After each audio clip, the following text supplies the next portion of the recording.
De retour pour la deuxième partie de cette émission spéciale sur Africa 24 consacrée à la visite du président du Tchad, Idriss Déby Itno, en France, à Paris. Il est actuellement reçu ce lundi à l'Elysée par son homologue français, François Hollande. Un événement que nous suivons en direct sur Africa 24 grâce à nos envoyés spéciaux à Paris et également avec nous sur ce plateau deux invités. On va commencer par Madame Idima Malo. Vous êtes chargée en charge de la communication et des relations au ministère de la coopération internationale. Et on a également sur ce plateau Salomo Kotro, ancien député centrafricain. Bienvenue, merci de nous avoir rejoints sur ce plateau. Merci beaucoup. Nous avons vu dans notre première partie le leadership du Tchad dans son rôle dans la résolution de conflits en Afrique centrale. Le Tchad prend un rôle de leadership. Ceci s'illustre dans les cas des pays voisins, notamment la Centrafrique, comme nous allons le voir. Le Tchad est devenu un acteur incontournable de la paix et de la stabilité sur le continent, grâce à la lutte notamment contre le terrorisme.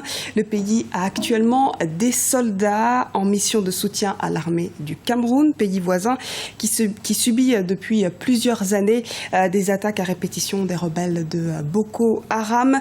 L'objectif est donc d'aider le Nigeria à éradiquer la secte islamique qui vient justement du Nigeria. Retour sur le rôle de l'armée tchadienne avec Emmanuel Milimono. Le Tchad à l'avant-garde de la sécurité sur le continent africain. Au-delà de la sécurisation de ses frontières et de la préservation de son intégrité territoriale, le Tchad déploie ses hommes sur tous les terrains de guerre. L'armée tchadienne, reconnue pour sa bravoure et son professionnalisme, intervient sur les théâtres d'opération dans les pays africains dont la sécurité des populations est menacée. Aujourd'hui, au Mali, nous avons sur place 1425 éléments. Nous avons mobilisé au Niger 2196. Au niveau du lac Tchad, autour du lac Tchad, nous avons mobilisé 3524 pour montrer le prix à payer pour ramener la paix en Afrique. L'armée tchadienne mieux équipée est souvent à l'avant-garde de la sécurité dans une sous-région en proie à des incursions terroristes. Après son engagement dans l'opération Serval dans le Nord Mali, le Tchad est aujourd'hui en première ligne au Nigeria dans la lutte contre la secte islamiste Boko Haram. Avec un contingent fort de 2500 soldats, il constitue de facto la première force de la coalition régionale mise sur pied en janvier. Nous avons au Cameroun, dans l'ordre de 2054, la stabilité actuelle dont bénéficie le Tchad est une chance pour toute l'Afrique, pour ne pas dire pour le monde. Parce qu'il suffit que le Tchad, en tant que verrou de sécurité, de stabilité, saute pour que toute l'Afrique s'embrase. Ces dernières semaines, les soldats tchadiens avaient surtout été à l'offensive depuis le Cameroun aux côtés du BIR, brigade d'intervention rapide déployée par le gouvernement camerounais. En attendant la mise en place de la force multinationale à l'échelle continentale, le Tchad est devenu le grand gendarme africain. Un acte qui traduit l'engagement constant des autorités tchadiennes en faveur de la stabilité. Et avant de revenir plus ample sur ce sujet, nous revenons sur l'arrivée du président tchadien Idriss Déby Itno qui est arrivé ce lundi à l'Elysée en France où il est reçu par le président français François Hollande. Maintenant, tu dois voir.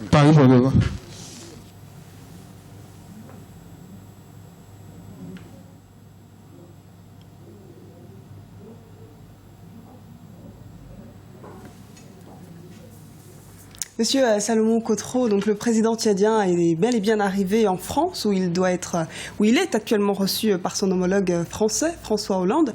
Quels sont selon vous les enjeux principaux de cette rencontre ? Vous savez, le président tchadien Idriss Déby joue un rôle important. C'est un panafricaniste engagé, c'est quelqu'un qui aime l'Afrique en général, surtout celle de la sous-région qui compose le pays des Grands Lacs, la CIAC. Et donc la visite du président Déby est tombée au point, au moment où la sous-région en proie à des violences. Pour ne pas parler de Nigeria, parlons d'abord du Cameroun qui est proche dans la même région que la CEMAC. Et nous tenons ici à féliciter sur l'engagement que le président Dabi a toujours manifesté envers ses pairs. Vous savez, le Cameroun, aujourd'hui, si le président Déby n'avait pas intervenu, ça aurait été autre chose. Est-ce que les Centrafricains attendent justement l'intervention de d'autres chefs d'État voisins? En ce qui concerne la Centrafrique, je pense que, vous savez, le Tchad n'est pas... c'est pas aujourd'hui que le Tchad a œuvré aux côtés de la République centrafricaine. Si on remonte un peu plus, il y a 20 ans, lors des multiples mutineries où le pays a connu les rébellions, le Tchad a toujours été aux côtés des Centrafricains. Et la rébellion Séléka aussi, le Tchad a œuvré, mais il y avait eu un malentendu entre la population tchadienne et les militaires tchadiens, ce qui a fait que le Tchad a préféré, pour ne pas que les deux pays frères puissent se regarder en chien de faïence, a préféré retirer sa troupe. Entre autres, il faut aussi savoir que le président Déby a une vision. Et si son concours peut être utile pour le dénouement de la crise en République centrafricaine, nous ne pouvons qu'accepter et applaudir cet engagement. Madame Idima Malo, une réaction par rapport à l'arrivée du président Idriss Déby Itno? Oui, le président Idriss Déby Itno a su maintenir la stabilité au niveau d'abord de son pays, parce que le Tchad actuellement est entouré de pays, tous les pays frontaliers sont pratiquement en conflit. Donc il a su déjà maintenir la stabilité au sein de son pays. Et vraiment c'est un chef d'État qui, comme l'a dit mon voisin tout à l'heure, c'est un chef d'État qui a une vision et qui veut maintenir la sécurité dans la sous-région. Et, comme vous le savez, si la Centrafrique aujourd'hui a des problèmes, je l'avais dit tantôt, si la Centrafrique a des problèmes, le Tchad aussi va subir les conséquences, tout comme le Nigeria et le Cameroun. Nous avons des échanges transfrontaliers qui font vivre l'économie. Et là aussi, il ne faut pas perdre de vue cet aspect. Vous êtes de retour sur Africa 24 où nous avons mis en place un dispositif spécial pour la visite du président tchadien Idriss Déby Itno en France. Il a été reçu ce lundi par son homologue français François Hollande. On l'écoute. La question la plus importante que nous avions traitée, je crois que c'est la situation économique, financière difficile que traverse le Tchad aujourd'hui. C'est cette question-là qui a été plus traitée. Vous m'avez dit qu'il y a un désengagement du Tchad et de la RCA. Le Tchad ne s'est jamais désengagé de la RCA. Vous vous rappelez le nombre de sommets extraordinaires que j'ai tenus à N'Djamena quand j'étais le président en exercice de la CAC. J'ai passé le témoin au président Ali, donc continue à faire le travail avec le médiateur, le président Denis Sassou Nguesso, le président du Congo. Nous regrettons ce qui est arrivé en RCA. Et nous avons, avec le président français Hollande, même position en ce qui concerne la RCA. Cette transition doit s'arrêter. Il faut une mauvaise élection qu'une transition chancelante. Donc, que la communauté internationale trouve les moyens financiers nécessaires pour permettre à la transition de faire les élections avant la fin de l'année 2015. Cela ne suffit pas. Il faut régler la question des hommes en armes. Et parallèlement, il faut que la communauté internationale trouve les moyens pour déclencher le système DDR pour permettre aux anti-Balaka et ex-Silika qui sont armés et qui sont dans la nature de regagner le bercail et de laisser la légitimité qui viendra après les élections travailler tranquillement. Les difficultés économiques et financières que connaît le Tchad aujourd'hui sont les conséquences directes de l'implication du Tchad dans les questions de sécurité de la sous-région. Vous venez donc de suivre les premières déclarations du président tchadien Idriss Déby Itno à la sortie de son entretien avec le président français François Hollande. Je me tourne tout de suite vers vous, Jean-François Akandi. On a entendu le président tchadien revenir sur la sécurité de l'Afrique centrale. Il a parlé également de la transition en Centrafrique qui doit être appuyée par la communauté internationale. Et cette transition doit prendre fin avant le 31 décembre, comme il était convenu. Est-ce possible selon vous? Je pense qu'il faut le rendre possible. Et avant que le président Idriss Déby en parle, le forum de Bangui avait déjà dit fin de la transition et la conférence des chefs d'État de l'Afrique centrale avait déjà décidé que la fin de la transition était pour la fin décembre de cette année. Donc tout le monde nage dans le même sens, ou en tout cas fait des efforts dans le même sens. Et je pense qu'à Bangui, le message est passé depuis un certain temps. La difficulté, bien sûr, c'est celle des élections, de l'organisation des élections, dans quelles conditions, dès lors que l'on sait que le feu peut prendre à Bangui à n'importe quel moment. D'où j'ai été très attentif à ce qui a été dit tout à l'heure à sa sortie par le président Idriss Déby. Il ne s'agit pas seulement de mettre fin à la transition, mais il s'agit aussi de fournir les moyens pour régler la question des hommes en armes, disait-il. Ça, c'est une question essentielle, et c'était d'ailleurs le mandat des forces internationales qui était là, qui, il faut le constater, ont échoué de ce point de vue-là, dès lors qu'on peut assister à ce à quoi on a assisté il y a une semaine. Donc il serait peut-être temps que les moyens soient mis en œuvre pour désarmer. C'est nécessaire, justement, Madame Edjima Mayo. Oui, bien sûr, ces moyens sont nécessaires pour permettre la fin de la transition et puis pour permettre un peu la préparation aussi des élections. Comme le chef de l'État l'a dit tout à l'heure, il faut vraiment désarmer toutes les forces qui interviennent en ce moment. Donc pour les désarmer, il faut des moyens. Le désarmement a déjà échoué. Qu'est-ce qu'on fait maintenant? Il faut que la communauté internationale, comme il l'a dit, il faut que les gens trouvent les solutions. Il faut vraiment qu'il y ait le moyen et que la transition prenne fin, comme le peuple centrafricain l'a demandé. Et ça vient d'être confirmé par les deux chefs d'État.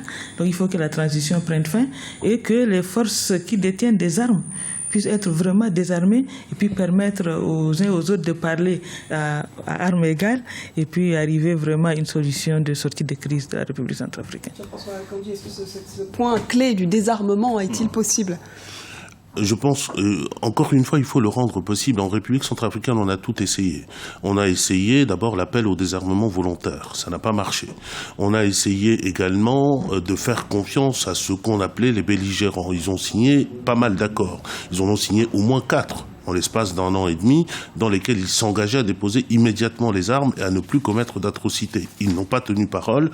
Donc, même cette confiance-là ne tient pas. Il faut revenir aux fondamentaux, c'est-à-dire les résolutions du Conseil de sécurité qui sont placées sous le chapitre 7. Il faut toujours le rappeler. Le chapitre 7, c'est un chapitre qui permet d'envoyer des forces coercitives. Il faut donc désarmer par la force aujourd'hui. Il n'y a pas d'autre solution, malheureusement. D'autant plus que j'entendais tout à l'heure mon ami qui était sur le plateau parler de dialogue inclusif. Et ce dialogue inclusif est réclamé précisément par tout le monde. En République centrafricaine, en tout cas par tous ceux qui portent les armes en République centrafricaine. Est-ce que ce sont les bons acteurs qui sont justement au cœur de cette discussion ? Précisément, moi je ne suis pas, je suis extrêmement méfiant à l'égard de ce que l'on appelle l'appel au dialogue inclusif. Pourquoi ? Parce que, comme je vous l'ai dit tout à l'heure, le dialogue inclusif, il a donné quoi ? Il a donné des conférences, la conférence de Brazzaville, la conférence de Nairobi, le forum de Bangui, des accords qui ont été signés entre les parties prenantes sur le terrain. Et tout cela n'a débouché sur rien. Et ce dialogue-là était bien inclusif, mais il n'a pas marché. Il faut en tirer les conséquences. Et il ne me semble pas, lorsque un Centrafricain qui a des responsabilités en tant que chef d'un groupe armé pose comme condition pour déposer les armes qu'il soit autour de la table et surtout qu'on passe l'éponge sur le passé, parce qu'il y a l'impunité derrière. Je pense qu'il perd son statut au regard du simple citoyen, son statut de haut responsable politique. C'est pas de la responsabilité. Il faut peut-être regarder à nouveau au dialogue inclusif en ayant peut-être en ligne de mire ce qui s'est passé au Burkina Faso. Ils ne sont pas dans le dialogue inclusif. Et pourtant, ce qui est en train de se passer est autrement plus digne que ce qui est en train de se passer en République centrafricaine. Merci pour ces précisions, Jean-François. Nous allons étayer tous ces propos dans quelques instants. On va d'abord rejoindre notre envoyé spécial à l'Élysée. Babylas Botton est sur place. Bonjour Babylas. Dites-nous un petit peu qu'est-ce qu'il faut retenir de ce rendez-vous entre le président tchadien Idriss Déby Itno et le président français François Hollande. Oui, comme vous l'avez suivi tout à l'heure, le président Idriss Déby, à la sortie de l'audience, s'est confié aux journalistes qui sont ici dans la cour de l'Élysée, où il a dit essentiellement deux choses. D'abord, la situation économico-financière que traverse son pays, il en a parlé, et il a évoqué surtout les raisons qui amènent ce pays à vivre cette situation, notamment le fait que le Tchad se soit engagé dans un certain nombre de foyers de tension sur le continent, surtout en Afrique de l'Ouest. Cela a été très important et pèse aujourd'hui sur l'économie du Tchad. Par ailleurs, il a aussi parlé de la situation en RCA, la République centrafricaine, où il a dit, une phrase très importante, il a dit, il vaut mieux une mauvaise élection qu'une transition chancelante. Effectivement, depuis que les groupes armés ont pris d'assaut le pays, avec la transition qui s'est ouverte, on a constaté que les choses n'évoluent pas très bien, bien entendu. On constate que l'équipe de transition fait des efforts, mais on constate aussi qu'on n'arrive pas à régler le problème. Mais faudrait-il toujours rallonger la transition? On l'a déjà rallongé une première fois. Donc le président Idriss Déby est en train de proposer une solution très importante. Il veut que des élections se tiennent avant la fin de cette année 2015. Ainsi, le gouvernement légitime qui sera issu de cette élection doit pouvoir prendre les choses en main, histoire de demander aux anti-Balaka et aux Séléka qui sont armés aujourd'hui de regagner leur caserne ou bien leur base afin de libérer le pays pour qu'une équipe souveraine puisse prendre d'assaut les choses et puisse prendre les choses en main. Donc en gros, il faut dire que la crise en Centrafrique, où certains demandent déjà que dans ces conditions on ne peut pas faire des élections, je crois que le président Idriss Déby est très clair là-dessus. Il a sifflé la fin de la récréation. Il faudrait absolument que l'on arrête avec cette transition-là et passer à autre chose désormais. Donc, en gros, voilà ce qu'il faut retenir de cela. La situation économico-financière, je crois que quand les choses vont se normaliser au niveau de l'Afrique centrale, au niveau de l'Afrique centrale, le Tchad ne sera plus aussi engagé dans les foyers de tension et l'économie du Tchad va retrouver son équilibre. Merci beaucoup Babylas pour toutes ces précisions. Alors ce qu'il faut retenir, Jean-François et donc Madame Edjima, c'est l'engagement fort du Tchad auprès de ses pays voisins. Son leadership est donc incontournable. Le président a notamment parlé d'accentuer la fin de la transition, coûte que coûte.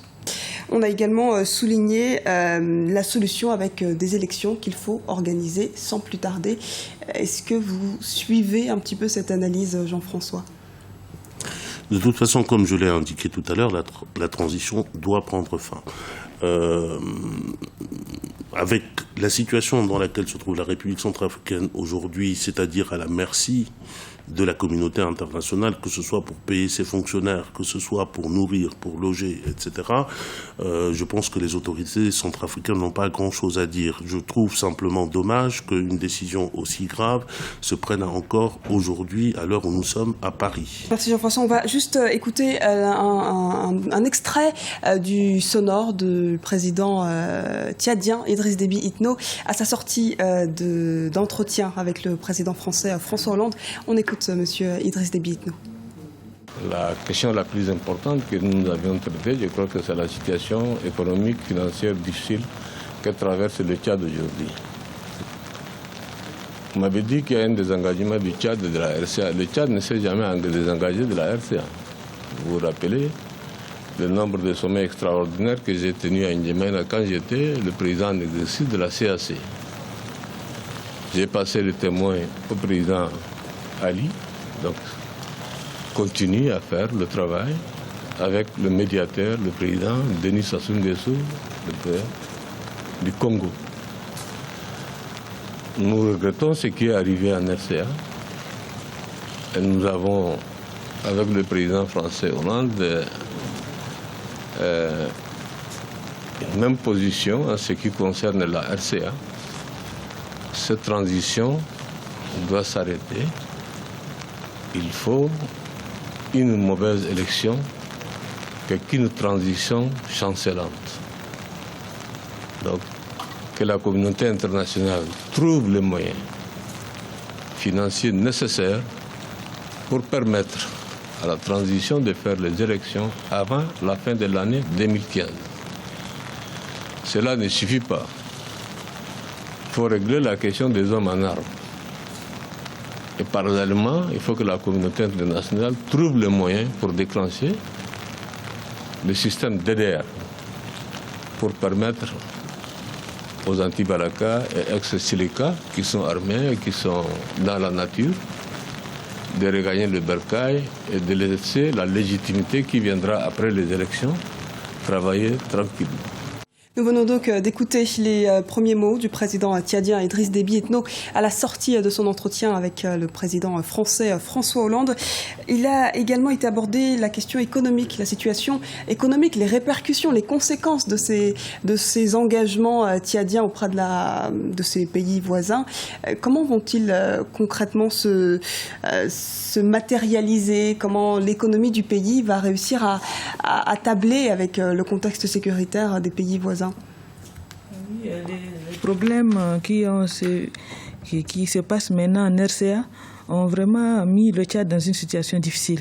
D'abord l'accueil des réfugiés et des retournés tchadiens en territoire tchadien. Donc le Tchad a dû mettre en place un plan d'urgence, de réponse globale d'urgence, qui a coûté des milliards. Donc pour accueillir d'abord ces réfugiés, les installer, leur créer de bonnes conditions.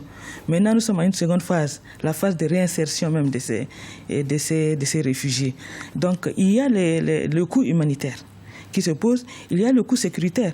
Parce que le fait d'envoyer des militaires dans un pays pour résoudre un conflit, ça a un coût. Et ça impacte sur le budget de l'État. Donc ces coûts humanitaires et coûts sécuritaires, comme l'a dit le président, ont des conséquences directes sur l'économie du pays. Merci pour votre participation également. Madame Sonda Edima Malo, je rappelle que vous êtes directrice générale adjointe de la coopération internationale au ministère du Plan et de la coopération internationale. Merci également à Salomon Cotreau qui a été avec nous sur ce plateau. Il est ancien député centrafricain. Et enfin, merci à Jean-François Ascandi qui est notre éditorialiste sur Africa 24. C'est moi qui vous remercie. Au plaisir. Quant à vous, chers téléspectateurs, merci de nous avoir suivis pour cette édition spéciale consacrée à la visite du président tchadien Idriss Déby Itno. Il a été reçu ce lundi à Paris, en France, à l'Élysée, par son homologue français François Hollande.